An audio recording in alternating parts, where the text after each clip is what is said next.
mayam tarungi gamla yonfam saro industry si ngasi tang mari de hwraga chakwba bawgi manungda moigi Facebook ki page amadi Instagram ki page si like share follow tobiba matabda haiba tawriba mising du kaino tawgani ba abi lucky draw mu otchagani lucky draw du da faoraba mioe du Brite 60 litre ki Brite ama pijagani haihawi aduga gamna su yam phonghogune go sigi 16 litre se 150 never any 16 inch ke litre hai 16 inch any duka mafam chapada lupa cham yang kai du chupam phangoi ko tani gi madam hairakani si cham yang kai da oirini adai 12 inch adai 10 inch ki di lupa kunthra bari da bu pi hawe sumna tagi kunthra mari dam 10 inch ki gamla da video da yaura ani yengbiyo video da yaura ni adum yengbiyo makha ta ba to sida size to sigi nakan je octo parking ne sigi kami belum da la ko da ha pang na left side to sudaraga dukan mai re tim mati ma to sudaraga mai dei ne sigi car khami je si mapam ji ne yaure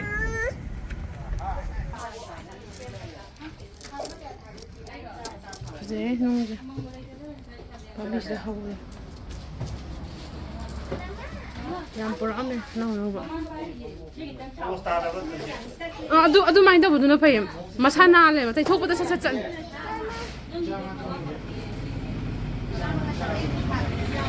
sini size kya yo de no size kya le no Kati le ko no pero.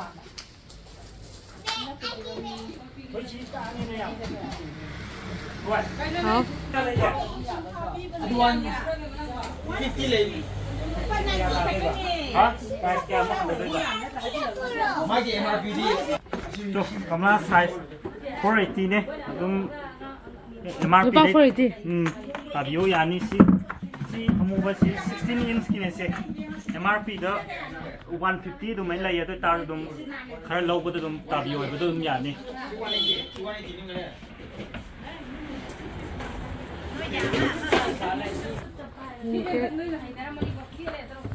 kilo ngage 230 ko gope num khong ko som sam le mi moi je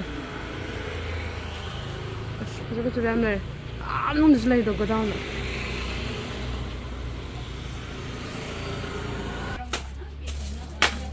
nung kana le nung da ngao gre nga ma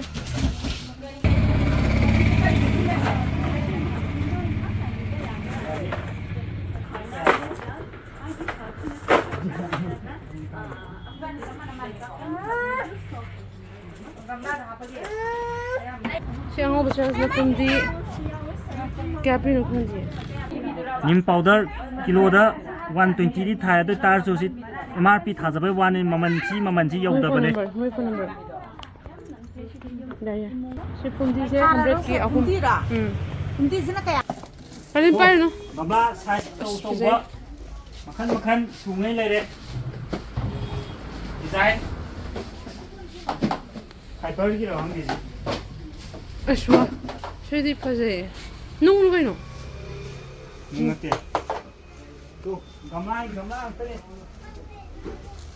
lai me amje ashwa gamla macha tar sen sum basina ngouba makhan sungai lai re tarungi octo parking dagi mate ma changjin laga du mana pare kai china terrace to yan thana ba makhan sungai lai re sprayer no mari ka han na ba som ju le kai no shibo hidak yam le organic nemne nim 250 ml kai ma hinu khong de shi je bioblan rooting hormone nim ke thai som le ho den na sigi 16 inch na price MRP da 150 lai ba tu dum ta 150 Duga si sina 14 neba. 14 inch. Sina lupa sama. Lupa sama. MRP da du sila dum taba ya bane. Am po mani ko atokpa mapam chatpada. Miyam chille mo je chakwba mayage. MRP da si je 140 150 du men lai bine ko. Adu sila 100 tane amu hen taba ya do.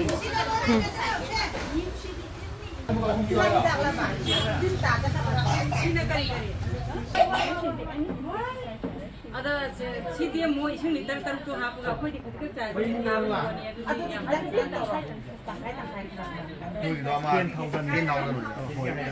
Aduda super killer ne. Chemical da sina organic ba. si dulu mau jadi kamu di masak lupa tuh natra Mane. Marathon ba do?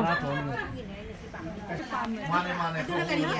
acid ka humic acid no apoy na thadringai da shu hapai ngai dah tu no ba insa mana masin adu gishiri insecticide na dia root hormones kumbane madi no ina hawai kumba thage hai shu shi shin da tilga hawai du khana shida lukra Oh, sudah kena kena tahu sih mana.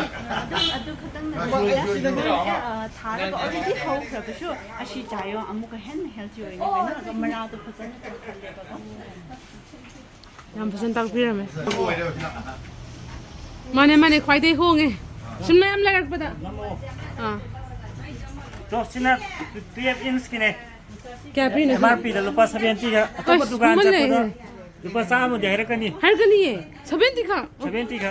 Lak piro hojik offer piri mala ni ho chaka hoge. Kya? 10 inch. Kano sina lupa sumna tagi kuntra mari. Oh. Kuntra mari. Hoi. Bang di sini itu damja. What na bro kaino? Hang de da sidi. Koi da hang de hang la.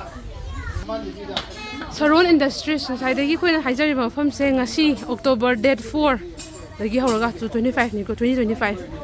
Chakwba mamang bawda moigi Instagram, Facebook page ki link captuream ge moigi Instagram, Facebook link to like to biba, follow to biba. Adu mi sing do moina lucky draw toraga gift bibi gani hai changaga like to biramo moigi link to description da hapcharam ge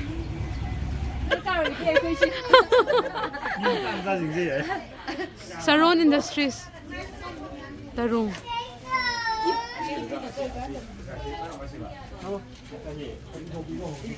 Hoziki lucky draw do sigi litre kya ba sija sigi Brite se pigani hai like subscribe share to bibo do moigi page to si pigani hai lucky draw toraga Mandi hadi si local. O nam do sai ba sumai chin ka Mereka kan gua sidan sido sidan pemalu na ba. Manungda pemadi mai pam do. Koi ne ba. Jadi sini dia tahu ada. singkat pa O ising sa inung shit to siam phai ne sida Adu pam lah, handle tu pergi pam lah. Tahu yang mengaji. se Oi ni oi lo. Offer gua. asya khoi offer bi ba Oi mana. oh thank you Ningol Chakwba gi gift Ningol jauh beri gift ni. oh thank you Na sina kaya. lai bala ko de ma pire 150. Sina 50 rupees kumpi lagi. Adu si tabiyo khara. Last final dah ini.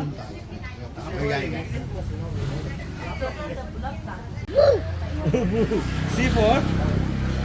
Yeah. Laure. D4 16 inch ki. E4 F4 fan G4 grapes sina special gift ne Ningol Chakwba gi Chakwba gi thank you atu gift di thabak su hai ba gi gift ne do